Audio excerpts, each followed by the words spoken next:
செய்ய போறோம். ஸோ வாங்க எப்படி செய்யறதுன்னு பார்க்கலாம். எண்ணெய் நல்லா காஞ்சிச்சுங்க.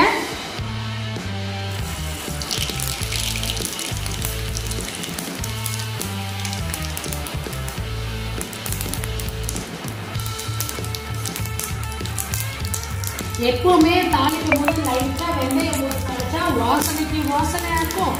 அதே சேம் டைம் வந்து உடம்புக்கு நல்லதுங்க, உடம்புக்கு குளிர்ச்சி.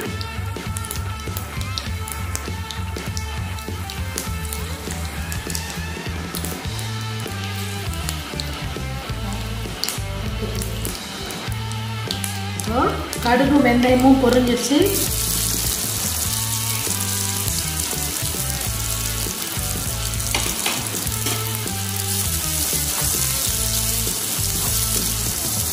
பொன்னாங்கண்ணி கீரையில நிறைய சத்துக்கள் அதிகம்.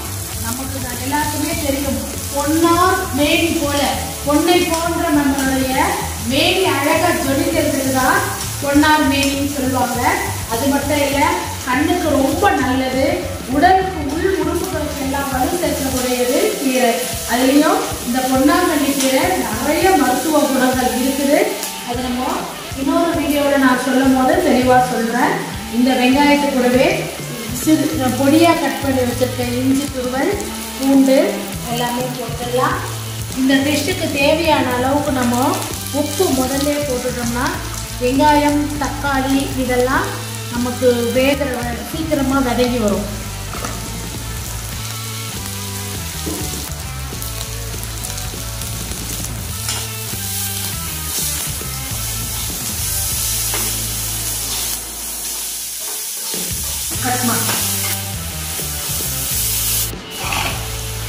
நல்லா வெங்காயம் வதங்கினங்க.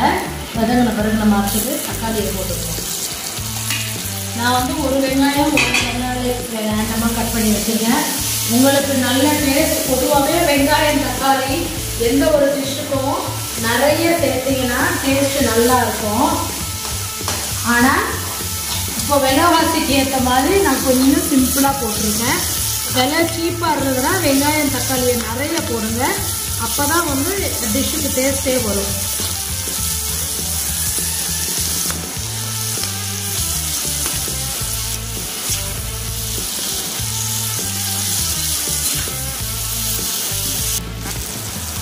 வெங்காயம் தக்காளி நல்லா வதங்கின பிறகு நம்ம இந்த கீரையை எடுத்து போடணும்.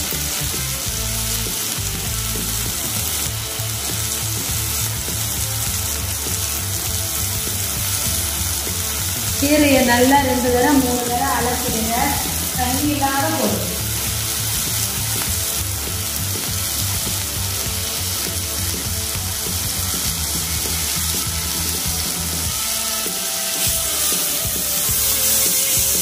அடுப்பை சிம்மில் போட்டு இதை நல்லா வதக்கி வேக வைக்கணும்.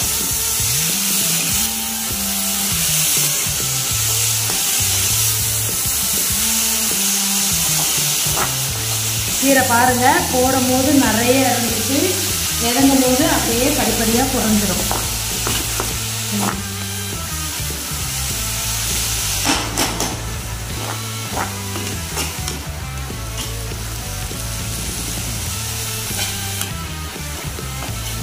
அளவு பாருங்கள், வித்தியாசம் தெரியுதுங்களா? 2 வதக்கும் போதே உங்களுக்கு கீரையோட இது குறைஞ்சிக்கிட்டே வருது.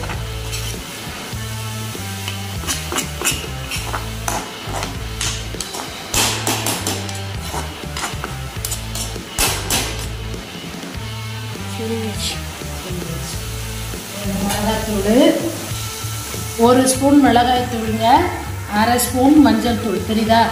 இந்த டிஷ்ஷுக்கு நம்ம ஆல்ரெடி உப்பு போட்டுட்டோம். ஸோ போட்டுட்டு இது கூட நம்ம பொடிச்சு வச்சிருக்கிற கொள்ளு பொடி,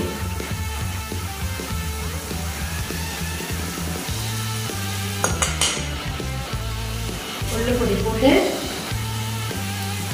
தண்ணி கொஞ்சமாக தெளித்து மூடி வேக வைக்கலாம். ஊற்றக்கூடாது. ஏன்னா அந்த மிளகாத்தூளோட நெடி போகிற அளவுக்கு தான், வேற ஒன்றும் இல்லை. சும்மா தெளிச்சுட்டு ஒரு 5 நிமிஷம் ஒரு மூடி போட்டு மூடிடலாம்.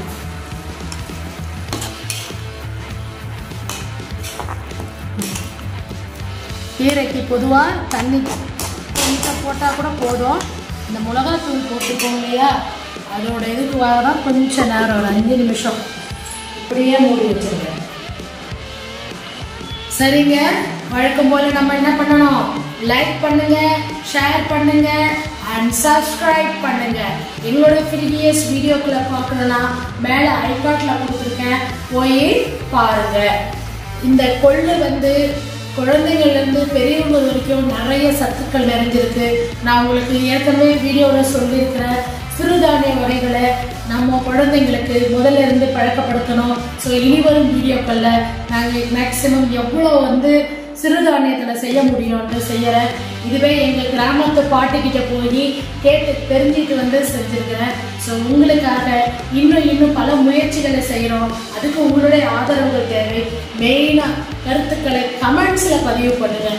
ப்ளீஸ் ப்ளீஸ் ப்ளீஸ் உங்களுடைய கமெண்ட்ஸ்களை எங்களுக்கு தெரிவிக்கும்படி கேட்டுக்கொள்கிறோம். 5 நிமிஷம் ஆயிடுச்சுங்க. கீரை நல்லா சுருண்டு வெந்து வந்துருச்சு, கலர் மாறி இருக்கு.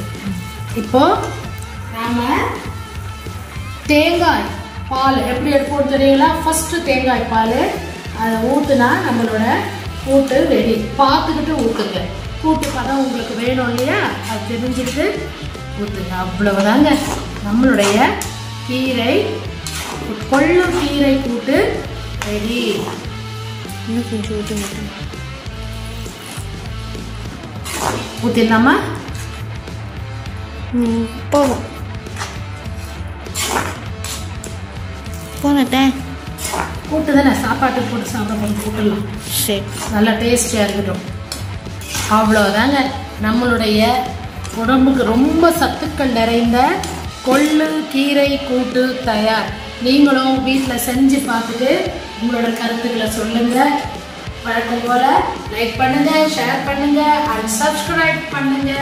இதில் ஊற்றி கட்டிக்கலாமா டிஸ்பிளேக்கு? இதில் ஒன்று இதில் வச்சுக்குவாங்க. ஒரு சின்ன கொதி வரணுங்க. ஏன்னா உங்களுக்கே தெரியும், தேங்காய் பால் போட்டு ரொம்ப நேரம் கொதிக்க விடக்கூடாது. லைட்டாக கொதி முட்டை பபிள்ஸ் வருது பாருங்க, அப்பவே இறக்கிடணும். தேங்காய் பாலை நம்ம ஊற்றிட்டு ரொம்ப நேரம் அடுப்பில் தள்ள கொதிக்க வைக்கக்கூடாது.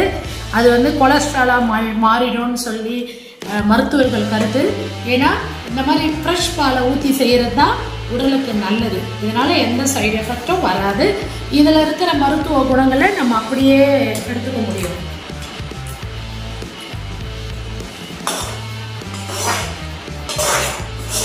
அவ்வளவுதான் நம்மளுடைய கூட்டு ரெடி.